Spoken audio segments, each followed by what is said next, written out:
കൂടുതൽ സിനിമാ വാർത്തകൾക്കായി one Malayalam subscribe ചെയ്യാൻ മറക്കല്ലേ. ഉണ്ണിമുകുന്ദനെതിരെ ഗുരുതര ആരോപണങ്ങളുമായി അദ്ദേഹത്തിന്റെ മുൻ PR മാനേജർ വിപിൻ കുമാർ രംഗത്തെത്തിയത് സിനിമാ ലോകത്തും സാമൂഹ്യ മാധ്യമങ്ങളിലും വലിയ ചർച്ചയായിരുന്നു. ടൊവിനോ തോമസ് നായകനായ നരിവേട്ട എന്ന സിനിമയെ പ്രശംസിച്ച് വിപിൻ ഒരു സോഷ്യൽ മീഡിയ പോസ്റ്റ് ഇട്ടതിനെ തുടർന്നാണ് ഉണ്ണിമുകുന്ദൻ തന്നെ മർദ്ദിച്ചതെന്നായിരുന്നു വിപിന്റെ പ്രധാന ആരോപണം. തുടർച്ചയായി സിനിമകൾ പരാജയങ്ങളും അതിന്റെ നിരാശയാണ് ഈ പ്രവൃത്തിക്ക് കാരണമെന്നാണ് വിപിൻ പറയുന്നത്. വിപിൻ കുമാറിന്റെ ആരോപണങ്ങൾക്ക് മറുപടിയുമായി ഉണ്ണിമുകുന്ദൻ ഉടൻ തന്നെ രംഗത്തെത്തി തനിക്കെതിരെ ഉന്നയിച്ചിരിക്കുന്നത് തികച്ചും വ്യാജവും അടിസ്ഥാനരഹിതവുമായ ആരോപണങ്ങളാണെന്നും ഉണ്ണി വ്യക്തമാക്കി.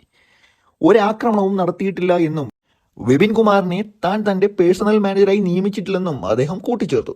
തന്റെ ഫ്ളാറ്റിലെ മുഴുവൻ സ്ഥലവും CCTV നിരീക്ഷണത്തിലാണെന്നും ആരോപണങ്ങൾ ഉന്നയിക്കുന്നതിന് മുമ്പ് അത് പരിശോധിക്കാവുന്നതാണെന്നും ഉണ്ണിമുകുന്ദൻ കൂട്ടിച്ചേർത്തു.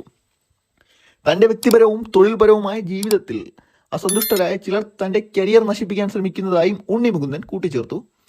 വിപിൻ കുമാറിന്റെ ആരോപണങ്ങൾക്ക് പിന്നാലെ ടൊവിനോ തോമസുമായുള്ള തന്റെ വാട്സ്ആപ്പ് ചാറ്റിന്റെ സ്ക്രീൻഷോട്ട് ഉണ്ണിമുകുന്ദൻ പങ്കുവച്ചത് ശ്രദ്ധേയമായി. മമ്മൂട്ടിയുടെയും മോഹൻലാലിന്റെയും സ്റ്റിക്കറുകൾ പരസ്പരം അയച്ചുകൊണ്ടാണ് ഈ ചാറ്റ് ഉണ്ണിമുകുന്ദൻ പുറത്തുവിട്ടത്.